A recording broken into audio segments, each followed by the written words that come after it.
Rajahmundry parliament పరిధి ఎప్పుడు కూడా వార్తల్లో వినబడుతూ ఉంటుంది. ఎందుకంటే గతంలో టీడీపీ పార్టీ నుండి కానీ కాంగ్రెస్ పార్టీ నుండి కానీ ఎక్కువగా సినీ నటులు పోటీ చేసినటువంటి చరిత్ర రాజమండ్రి నగరానికి ఉంది. మరలా మరొకసారి ఈ రాజమండ్రి ఒక పేరు వార్తల్లో ఎక్కువగా నిలుస్తూ ఉంది. ఎందుకంటే ఎన్డీఏ కూటమి అభ్యర్థి తరపున భారతీయ జనతా పార్టీ రాష్ట్ర అధ్యక్షురాలు అలాగే మాజీ ముఖ్యమంత్రి ఎవరైతే ఉన్నారో సినీ నటులు ఎన్టీ రామారావు కుమార్తెగా మాజీ మంత్రిగా 2 సార్లు ఎంపీగా చేసినటువంటి పురంధేశ్వరి అయితే రాజమండ్రి ఎంపీగా పోటీ చేస్తున్నారు. మొదటిసారి పోటీ చేస్తున్నటువంటి వైసీపీ అభ్యర్థి గూడూరు శ్రీనివాస్ అలాగే అనూహ్యంగా కాంగ్రెస్ పార్టీ తరపు నుంచి గిడుగు రుద్రరాజు మాజీ ఐసీసీ ఎవరైతే ఉన్నారో ఆయన పోటీ చేస్తున్నారు. అయితే ఇప్పటి వరకు కూడా రాజమండ్రి ప్రజలు పట్టం కట్టినటువంటి ఎవరైతే వ్యక్తులు ఉన్నారో అందరూ సర్వేలు కనుక ఒకసారి తీసుకుంటే రాజమండ్రి పరిధిలో మొత్తం 7 అసెంబ్లీ స్థానాలు అయితే ఉన్నాయి. అందులో రాజమండ్రి సిటీ, రాజమండ్రి రూరల్, ఆనపత్తి, రాజానగరం, కొవ్వూరు, నిడదవోలు, గోపాలపురం. అయితే 4 చోట్ల టీడీపీ పోటీ చేస్తుండగా 2 చోట్ల జనసేన పార్టీ పోటీ చేస్తుండగా 1 చోట బీజేపీ పార్టీ బరిలో అయితే దిగింది. 2019లో జరిగినటువంటి సార్వత్రిక ఎన్నికల్లో ఓట్ల షేర్ శాతం కనుక తీసుకుంటే వైసీపీకి 47% ఓట్లు సాధించి మొదటి స్థానంలో ఉండగా తెలుగుదేశం పార్టీ 37% సాధించి 2వ స్థానంలో ఉంది. జనసేన పార్టీ 21 ఓట్ల శాతం సాధించి 3వ స్థానంలో ఉండగా భారతీయ జనతా పార్టీకి 1 స్థానం అయితే ఓటు శాతం ఉంది. అయితే ప్రధానమైనటువంటి పోరు ఎన్డీఏ కూటమి నుంచి అలాగే వైసీపీ నుంచి రసవత్తమైనటువంటి పోరు కొనసాగుతుంది అనుకున్న సందర్భంలో కాంగ్రెస్ పార్టీ నుంచి కూడా ఇక్కడ బలమైన అభ్యర్థిని ఉంచడం ద్వారా కాంగ్రెస్ పార్టీ యొక్క ఓట్లు ఎవరికి నష్టం చేకూర్చుతుంది అనేది అర్థం కాని పరిస్థితి అయితే ప్రస్తుతం ఏర్పడింది. ఎన్టీఆర్ కుమార్తెగా రాజకీయాల్లో అరంగేట్రం చేసినటువంటి పురంధేశ్వరి 2004 సంవత్సరంలో బాపట్ల నియోజకవర్గం నుంచి కాంగ్రెస్ పార్టీ తరఫున పోటీ చేయడం జరిగింది.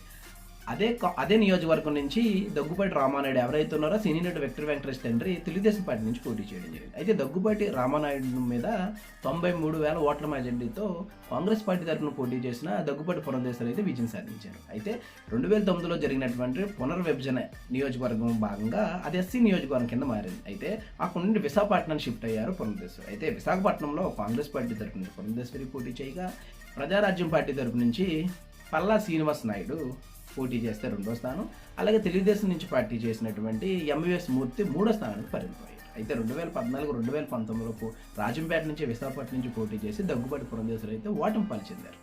1952లో రాజమండ్రి నియోజకవర్గం ఏర్పడింది. అయితే ఇప్పటికి 17 సార్లు అయితే ఎన్నికలు జరిగింది. అందులో 10 సార్లు అయితే కాంగ్రెస్ పార్టీ విజయం సాధించగా 3 సార్లు తెలుగుదేశం పార్టీ, 2 సార్లు భారతీయ జనతా పార్టీ, 1 సారి కమ్యూనిస్ట్ పార్టీ, 1 సారి సోషలిస్ట్ పార్టీ, 1 సారి వైసీపీ పార్టీ ఎంపీ స్థానాలకు అయితే రాజమండ్రి గేసం చేసుకోవడం జరిగింది.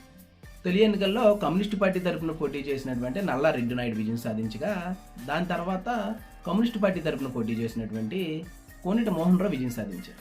తర్వాత జరిగినటువంటి ఎన్నికల్లో 1957, 1962, 1967లో కాంగ్రెస్ పార్టీ తరఫున పోటీ చేసిన దాట్ల సత్యనారాయణ విజయం అయితే సాధించారు. వరుసగా హ్యాట్రిక్ అయితే సాధించారు.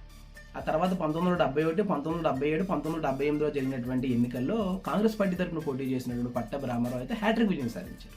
అయితే తెలుగుదేశం పార్టీ ఆవిర్భావంతో అప్పటికే డబుల్ హ్యాట్రిక్ సాధించినటువంటి కాంగ్రెస్ పార్టీకి అయితే స్టాప్ పడింది. 1984 సంవత్సరంలో తెలుగుదేశం పార్టీ తరఫున చుండ్రు శ్రీహర్రావు అయితే బరిలోకి నిలిచడం జరిగింది. చుండ్రు శ్రీహర్రావు 89,000 ఓట్ల మెజారిటీతో నెగ్గారు. అయితే అనూహ్య రీతిలో కాంగ్రెస్ పార్టీ ఏం చేసిందంటే సినీ నటి జమునని పోటీలో దించగా 1989లో జరిగినటువంటి ఎన్నికల్లో సినీ నటి జమున శ్రీహరి చుండ్రురావు మీద ఏకంగా 89,000 ఓట్ల మెజారిటీతో గెలుపొందడం జరిగింది. ఆ తర్వాత జరిగినటువంటి 1991 ఎన్నికల్లో తిరిగి తెలుగుదేశం పార్టీ మరలా పుంజుకుంది. అయితే కాంగ్రెస్ పార్టీ అభ్యర్థి ఎవరైతే జమున ఉన్నారో జమున మీద ఏకంగా 62,000 ఓట్ల మెజారిటీతో కేవీఆర్ చౌదరి తెలుగుదేశం పార్టీ అభ్యర్థి అయితే విజయం సాధించింది. అయితే 1996లో కాంగ్రెస్ పార్టీ నుంచి పోటీ చేసిన చిట్టూరు రవీంద్ర అయితే విజయం సాధించగా 1998 సంవత్సరంలో బీజేపీ పార్టీ నుంచి పోటీ చేసినటువంటి గిరిజ వెంకటస్వామి నాయుడు విజయం సాధించారు. అయితే 2004 సంవత్సరంలో ఉండవల్లి కుమార్ పోటీ చేసి విజయం సాధించగా 2009లో ఉండవల్లి కుమార్ పోటీ చేసి విజయం సాధించారు. 2014 ఎన్నికల్లో సినీ నటుడు మురళీమోహన్ పోటీ చేసి విజయం సాధించగా 2019లో వైసీపీ మరలా పోటీ చేసి విజయం సాధించడం అయితే జరిగింది. అయితే ప్రస్తుతం గూడూరు శ్రీనివాసు పురంధేశ్వరి మధ్య రసవత్తమైన పోరు జరుగుతుంది. కాంగ్రెస్ పార్టీ కూడా మధ్యలో వచ్చి జాయిన్ అవడం ద్వారా బలమైనటువంటి బ్రాహ్మణ సామాజిక వర్గం నుంచి గిడుగు రుద్రరాజు అయితే పోటీ చేస్తుందో ఆ నష్టం వైసీపీకి నష్టమని కొంతమంది అంటుంటే లేదు బీజేపీకి కొంతమంది నష్టం అంటున్నారు.